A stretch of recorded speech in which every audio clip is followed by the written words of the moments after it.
jirti? Iya hayya. Maqaa keenaaf himta? Maqaan keenya? Hikmaa Abdulmannaan. Hikmaa Abdul Mannaan hin jedhamaa jettee maqaan isii akkasii kutaa meeqa baratte? Kutaa takkaffaa baa. Kutaa tokkoffaa baan barate mee bineelaa gaddaaf? Hikmaa Abdul Mannaan. Hikmaa Abdul Mannaan osuma waliin bahinuu walaloo sirrii takka jirti. Ani kutaa tokkoffaa baradha qofa itti hin dhaabne tokkoffaa baan baradhaa itti jirti. Bineelaa jechuudha godhama.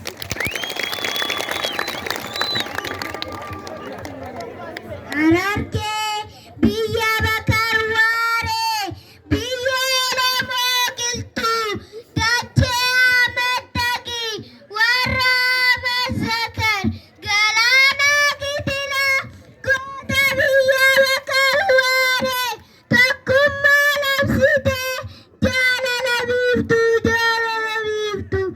abbaa qabsooqa jarraa boodadaa saba keetii hojjatte dabarsite waan guddaa kan qabsootan qabde yeroo lammiif guddaa lafa keessa kutte bu'uura gurguddaa lafa keessa kutte bu'uura gurguddaa waan na dhaggeeffattaniif guddaa galatoomaa.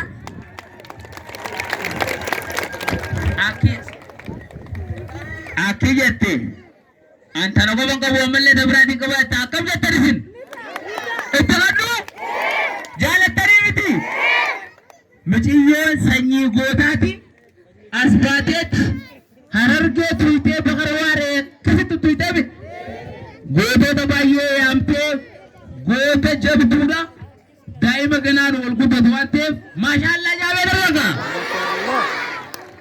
Akkanaga irraa dhugaasuu deemti ittiin deebisa.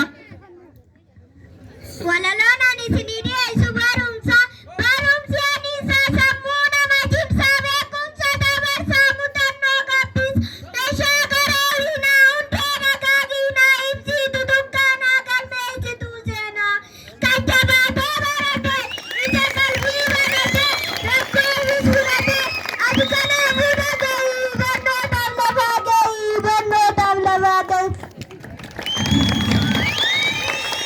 Hattuun hin adabdu, tuftee hin caccabdu, ergaa bara baraa, siidaa ofii dheeraa, noosiin kenneerra, noosiin kenneerra.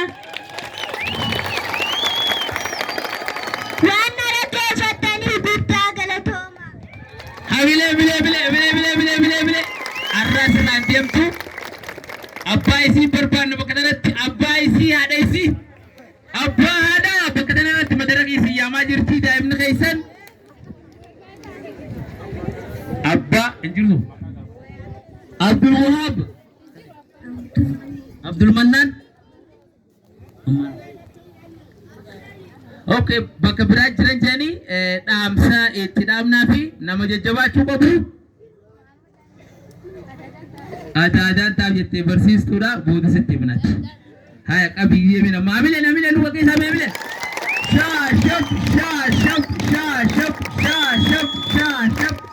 Shaashab.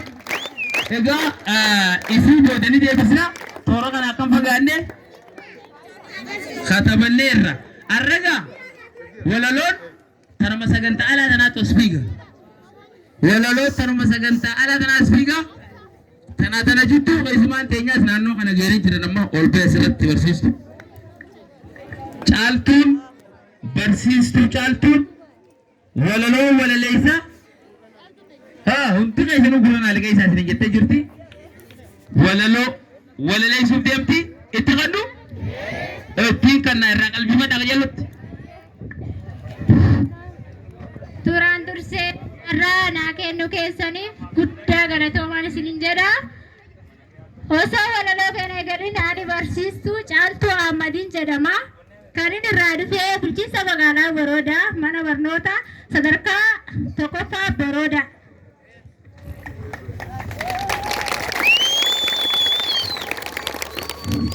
Walaloon kiyyaa garuu silaa walaloon irraan tanaa akka jiru bu'uura baruu ta'uu qaba. Ani immoo bu'uura baruutiif haadha kan taate hundee kan taate walaloon kiyyaa waa'ee dubartiiti.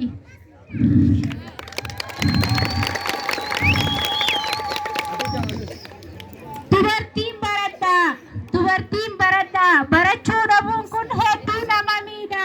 Barachuu dhabuun kun hedduu nama miidha. Namni hin baratin mataa isaarra darbee lammii isaallee miidha. Namni hin baratin mataa isaarra darbee lammii isaallee miidha. Dubartiin barattee eessa geessi jechuun olola duriiti. Yeroo ammaa garuu dubartiin barattee addunyaan dorgomti. Abbaa biyyaa taatee biyyaas ni bulchiti. Abbaa biyyaa taatee biyyaas ni bulchiti. Seenaa ummaa teenyaa yoonii fi yaadatte qoraan mata baatte ilma dugda baatte kana hunda taati wayya soo baratte kana hunda taati wayya soo baratte. Sanuti shamarran maalumaaf sababna nama akka keenyaati maaliif shawwadamna nus dhiira wal qixa maaliif obsobna maaliif obsobna. Gaafa duraa sanuu gisee dhalatanii dubartii dhiisanii dhiiraa ililchanii warri nu qaqqabees dubartuma teenya kan biraa seetanii warri nu qaqqabees dubartuma teenya kan biraa seetanii. Alhamdulillahi har'a keessaa baane akka ampuulitti addunyaan mul'anne biyyattii guutuudhaaf ifaa biyyaa taane biyyattii guutuudhaaf ifaa biyyaa taane.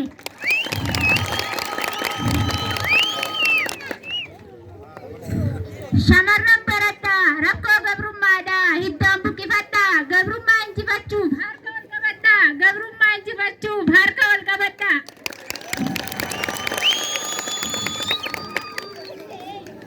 Dubartii barsiisuu hawaasa barsiisuu kun jecha dhugaatii eenyuun hunda qobsuu har'a sadarkaa irratti kan carraa ol kaasu dubartuma teenya kan carraa ol kaasu dubartuma teenya.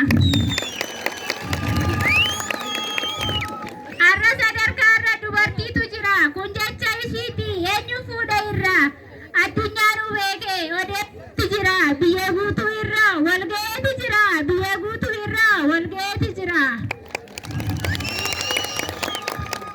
Yaa dubartii teenya of hin dagatinii saahiba keetillee badaan fidatinii namni kaayyoo hin qabne kaayyoo sin dhorkinii kanumaa sii dhaama of hin dagatinii kanumaa sii dhaama of hin dagatinii.